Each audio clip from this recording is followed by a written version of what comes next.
Right now, AI is provoking all sorts of reactions: fear, excitement, overwhelm, skepticism. And there are very few coaching conversations that I'm having today or group sessions where AI is not coming up in some way, shape, or form. I personally use LLMs extensively across every area of my work and life, and at its best, I have found it to be completely transformational. I do sometimes think, though, that when it comes to AI and leadership specifically, we're sometimes asking the wrong questions. Instead of worrying about whether AI is good or bad, what if we asked a different question? What if we asked instead what excellent could actually look like? If a leader used AI brilliantly over the next 12 months, how could their thinking improve? How could their decision making improve? What could happen to their sense of cognitive overload, which I know is a huge thing inside all sizes of business, ranging from small businesses to large organizations? And I'm curious about what separates really high quality AI leadership from pure noise, hype, and chaos. One of the themes in today's conversation is that AI only really meets you where you are. Yes, of course, it can then take where you are and leverage that and build on where you are. But realistically, if your thinking lacks depth, clarity, judgment, and criticality, then AI is only going to amplify that problem. Garbage in, garbage out. I've had this conversation with numerous people working in all sorts of different fields. And I've even had this conversation with my own team. If you use AI well, though, it can dramatically improve the quality of your thinking and your decisions, your workflow, your leadership. So today I am joined by the AI governance and cybersecurity expert, Dr. Adeel Shaikh Muhammad. And we're going to talk about what good AI leadership looks like today, what the best teams are doing differently, and why a lot of organizations are approaching this subject backwards. We're also going to talk in practical terms about what tools are genuinely worth understanding right now and having in our own personal and work-based toolkits and arsenals. So it becomes a bit of a checklist for ourselves so that we know and we can feel a little bit comfortable that we know what it is that we should really be taking advantage of today. This is the Refreshing Leadership Podcast with me, Maya Gudka, and I'm now going to hand over to Adeel. So Adeel, welcome to the podcast. So kind of you, Maya. Thank you so very much for having me. My name is Adeel Sheikh Muhammad. I'm acting as a virtual Chief Information Security Officer, CISO, fractional CISO for some of the organization, and also in the AI governance space. So I'm a big advocate of this AI governance, ethical governance, responsible AI side of it, and I'm author of two books in the same space, cybersecurity and AI, and also doing my doctorate in the same space.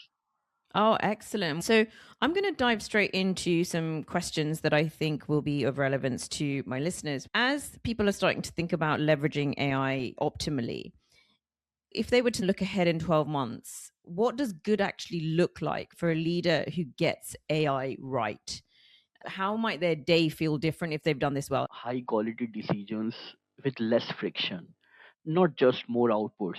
People are majorly focusing on more outputs, whereas overall it's increasing productivity. Don't get me wrong, but we need to have high quality decisions with less friction, less rework, fewer wrong decisions, and lesser cognitive overload, right?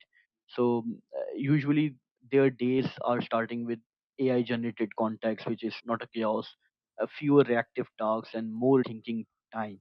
And they don't check everything, they review and decide. For example, in terms of from the leadership point of view, if instead of reading 10 reports, if we can get one synthesized brief and then we can challenge it, or ask AI to challenge it, that would be way better. Similarly, instead of writing from scratch, I define it, right? So small use cases. So AI does not just make you faster, it makes you wrong less often, I must say. Oh, I like that. And there was some other things you said there. So in, let's say in 12 months time, leaders actually made good progress in this and it will be continuously evolving. Ideally, we would like them to be experiencing less cognitive overload, which I know 100% is a pain point today. You said something about clearer decisions, right? And it sounds like more confidence in decisions. So you're being wrong less often because you can better marshal more inputs and then only need to do more of a review function, and therefore use different types of AI to be able to improve the quality of that decision making without having to increase cognitive overload. So that sounds like a great future. Was there anything else that you mentioned in there? Yeah, 100%. The biggest upgrade is not the speed, it's the decision quality. Yes. So, yeah, we're not just looking for speed, we're looking for quality of decision. If I needed to know the top 3 to 5 tools that every AI leader or team should be embracing over time, what should I be aware of there? So that depend on the use cases. The leaders should focus more on the use cases side of it, not the tool side of it. Some of the tools have different use cases, but think from that use case perspective. That's the dilemma in the market, that people don't go with the use cases, they are just following that hype, right? But if you ask me, like 4 or 5 tools, so for example, if a leader need to do some thinking and structuring ideas, the chat gpt is doing a good job there. If they want to build something, Claude is doing a good job there. For meetings and documentations, Copilot is doing good now. And if somebody need to do fast research, then Perplexity is amazing there. Similarly, for organizing ideas and organizing thinking on a piece of paper, then Notion AI is amazing. And Grammarly for communication clarity. I think you've rightly challenged the idea that we go from a bottom up tools based approach and actually think about what it are the outcomes, which is why it's nice that we started with what good looks like, right? So knowing what good looks like, you then can figure out what are the use cases that you're focused on and therefore what are the best tools. That said, I think it just gives everyone a little bit of comfort to know, as you described, for thinking and structuring ideas, chat gpt, building something. And when you say building something, what exactly do you mean? So for a small tool, again, go back to the use cases, right? So for example, I built an extension for my browser for autocomplete. There are hundreds of extensions for autocomplete, but they were not meeting my needs, right? So I created this small extension which is specifically for my needs from Claude, right? So if you want to build a small tools, small applications just for yourself, just for your team, Claude is doing a great job there. Amazing. Then you've got Copilot, and then you mentioned a few others that have been around for even longer, right? Like Grammarly. And then Perplexity, I must say, amongst my master's group, we have a big alumni group. People are just loving Perplexity. And then was there a final tool? Was Yeah, there so Notion Notion? AI for organizing thinking and thinking out loud, I must say, because whenever you are pouring your ideas there, it can organize amazingly well. That's really helpful, and it just gives people a landscape to be aware of. And then when we're thinking about, let's go back to my leader, right, who is wanting to leverage AI to make their day feel different, but then they also want to be thinking about a team level and an organizational level. So let's have a look at those two levels. What are teams doing differently when AI is genuinely embedded? And I'm going to add to this there, because I'm doing quite a lot of coaching around this now, where people are, it would be an organization and they really want to have that digital disruption and AI disruption. There can be a chaos phase, right? There can be a phase where actually everybody needs to be trying a lot of things. And then the right sort of approach needs to emerge. And some of it is experimentation initially. But I'm curious about what you've seen that successful teams are doing in this space. There's a shift required. So from the information sharing, if you have to be, more focused on insight sharing. Meetings for update need to be meetings for decisions, right? Teams should use AI for some use cases, not for just saying that we are AI driven from today, right? So what I'm seeing in the market is that people, like, it's from the board side that the board is emphasizing more on using AI. There are no use cases. So from the team perspective, it's something which need to be in the workflow. AI need to become a part of workflow. That, for example, before submitting anything, it should run it through AI just for the clarity, right? Less duplication of efforts across team. And similarly, weekly reporting becomes AI generated. So some of the use cases where we can have some more productivity or efficiency, or we can reduce some time, or we can save some cost, right? So AI is removing the need of catch up. Teams should align continuously, and the best teams don't work harder, they just waste less time, less efforts. Oh, wow. Okay, you've said a lot there actually. And I think it is the practical stuff that needs to be picked up on. You mentioned, first of all, a mindset shift, right? So this is not like, okay, we've got this tool, it's good, it does a summary. It's actually, well, no, we need that summary for decision making. And that suddenly up levels it. But it might not be decision making, it might be something else. It might be a summary for the purpose of then some actions that need to be taken that then need a time frame around them, right? So you get to decide what that use case is and what that purpose is and what the real value is of that meeting. You then use the tool to accelerate that process. And I think that's very important because I spend a lot of time coaching people around. They say, a lot of time is going in meetings and they're not always productive. And when we break it down, it's because they haven't got even the clarity on what the purpose of the meeting is. So you need to get that purpose and clarity first, and then you can use the tool accordingly. There are Right. so many POCs and demos and trials are going on, especially in terms of AI, and nobody knows what they are trying to solve. Nobody knows the use cases. As I mentioned, that some of the companies who has already fired hundreds of employees and now they are hiring back, right? So again, the point is that there was no as such objective. There was no AI consultant sitting with them who was trying to discuss and decide what they are trying to achieve. It's such an important point you're making. And I think this is where we really do need to challenge the way that AI is being thought about. And I have the same conversations with my own team, right? Where I say, look, I want us to use it as extensively can. I use it extensively on every aspect of my work and life, right? But AI has to meet you where you are. So what you can't do is farm things out and then think that's the answer.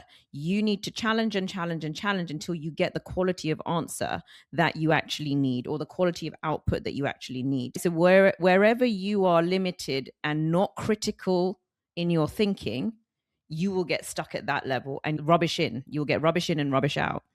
What I always say is like, what's the goal here, right? Feel free to use it, but I would expect then that you've got more review time to make it a better output afterwards, right? Not just that tasks are being squashed down and the quality is getting squashed down. So going back to your original point about it's not about speed, it's about quality. I think that is a real mantra that needs to be better clarified inside organizations in the way that we work.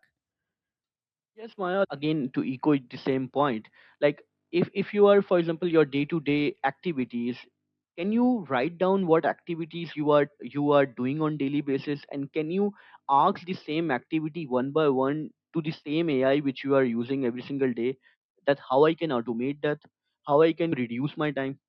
It will guide you one by one, and that practice is not for yourself but for your team also, right? Step by step, that I do this 100 talks in a month, and let's try to do one by one and see where AI can help me, where AI can automate this, where AI can. Meta has done a practice where they are asking every single employee to replicate what they do using AI.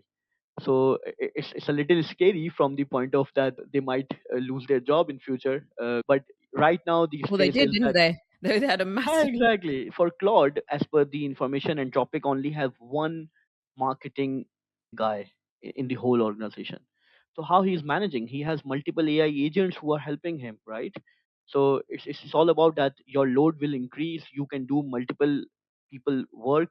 Actually, the comparison will be a human which is using zero AI versus a human which is using less AI versus a human which is using more AI. So it will not be like you are more intelligent than me. No, it will be the case that who is using what AI and how much productive it can be by hiring one person. Oh, yes. Something that you mentioned about you still need to be doing the review, you still need to be doing that final piece. And so criticality and critical thinking doesn't go anywhere. We need more of that, right? We need the ability to quickly read and challenge and improve things.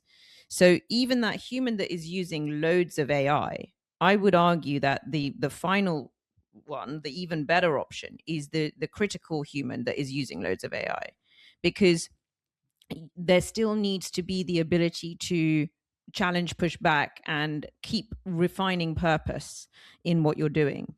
And so you could here's one for you. I reckon you could have somebody that's using a reasonable amount of AI, but they're highly critical. And I reckon that that would be as and more powerful than somebody who's less critical but using lots, right? Because the quality piece. Exactly. Human should be always in the loop. That is the core of AI governance, also, right? You are talking about that human in the loop, and human in the loop. We are emphasizing a lot on that. That need to be there. Otherwise, you have seen in the market that what losses AI can do. And there was a very great researcher. She was using OpenClaw extensively, and she noticed that OpenClaw was taking decision without her permission. So she was arguing and again with the OpenClaw, and to an extent that she found out that basically after a lot of discussion with AI tried to summarize everything into one para for himself. So in that summary, that core instruction was removed, that don't take any action without my permission. Just by removing that line, it was a chaos. It was taking decision by itself, it was replicating itself by buying online servers for bitcoins without the permission. So I'm really happy you bring out this point of the AI governance, that there need to be referees in the playground, there need to be always human in the loop. Yes, exactly. And yes, part of that is the checking function, which could seem a little bit like dull, but actually to me there's a lot of creativity as well, where you get to make sure that things are correct and that it's not going rogue, and that the summary is actually the things that need to be in there. But I think you also then, when you have all of that, have an opportunity to do bigger thinking and be creative and imaginative in the way that you're using things. And I believe that's the bit that we do need to prioritize or make space. The other thing that this makes me feel is that I've had a lot of other conversations, for example, in the big four, where they're saying that although AI is a set time saver, for example, in the bread and butter functions like audit, however, what the manager levels and above are finding is that they're getting garbage in and garbage out from some of these reports. They're then asking their teams to explain why they have put certain language in, and the team cannot explain the language that's in the report, right? Because people are using this and then not really understanding what's in there. On one hand, we are well placed, for those of us who haven't grown up in an AI era. We have the faculty, we have the critical thinking, we have the sort of mental stamina to be able to rigorously check something. My worry is, though, that the more that you don't have that, or that you've had access early on to some of this, the more you can lose some of that. And I wondered what you've come across on this front. Have you noticed any differences depending on the stage of career, the age of people, as to how critically they are able to use these tools? Maya, to answer your question, let's go back to the training side of it. We are not training our AIs. So the problem is that we try to get the same like one prompt we are copy pasting to different AI models, different LLMs all the time, and just trying to get. So Alex is a business teacher. He highlighted a great point on this, that just treat it as an employee. Just try to train, and you never do that, that like you are training one time and you are saying that you are fired, right? You give that tool, that employee, a little time, right? So garbage in and garbage out, because you have not trained that, right? And data is the new oil, right? So number one, the ownership is not defined. Number two, it's not trained. If you are training it, like what is your writing style? I'm not used to of writing dashes, but every time ChatGPT is giving dashes. So it happens all the time. You have to I always train it have to properly. prompt it to remove those afterwards. I say, can you please remove these long fat dashes that no one's ever used in normal writing? Yeah. Such a Exactly. So Maya, giveaway. so the best way is, as a practical approach, tell ChatGPT or whatever you are using that give me a PDF for what you know about me. and then try to add stuff to that PDF. And every time you start a new conversation, just attach that document. So, and every time he knows the context, I'm He or sure he she, knows. Yeah, it. exactly. it 100%. So, we are calling it as a master prompt. So every time we are talking to it, we are sharing that master prompt, and then it knows how, what to write, what not to write, what words it should use, what words it should not use, and then it will give you better results, not garbage in, garbage out thing. This is all really interesting. What I'm going to do is I've got a lot more questions for you, Adil. I'm going to save those for the second conversation. So we're going to wrap up this conversation here, and we have sort of lifted the lid on these topics, and I do want to probe a little bit deeper. But for now, we're going to leave it here. Is there any last word on what we've talked about that you wanted to add in? Just as a last thing for the leaders, that use AI to remove work, not just creating more. Leaders tends to produce more, respond more, and fill time again. Whereas the real advantage is fewer tasks, better focus, and stronger decisions. So that is really required: the clarity, the prioritization, and the intentional work, right? So AI gives you the power, but you still need discipline. I think that is a great way to end on it. And it's so in line with refreshing leadership because I talk about three pillars: vision building, relational, and influencing. And the third pillar is all about productivity inside organizations, slow productivity, which is the Cal Newport concept, and ways to not create chaotic overload. And I think having that filter of, are we moving towards doing less better rather than just trying to swamp and overload and create that chaos, I think is a really useful decision making filter for going forward. I do have a question back on that, which is, I know, even because obviously I'm in a service provision world. And so I know from other service providers what they're noticing. Let's say they're in financial services, they are very aware of how the amount of time required per client, right? If you're in a chargeable hours model, then if that time is genuinely being halved, right, then there is a business imperative to then increase number of client hours and find other ways to replace that. So that is a genuine business dilemma for in a large part of the knowledge work world where services are being provided and there is chargeability, whether that's law, accountancy. Any ideas about how you apply that thinking there? Yeah, so that applies to me also. Earlier, if I can fill four fractional CISOs or four virtual CISO roles at the same time, now I can do six, right? And all thanks to AI. So AI is helping me to automate some of my daily tasks. At least if it's saving me 10% of my time, that's more than enough for me to pass on the same savings to my customers.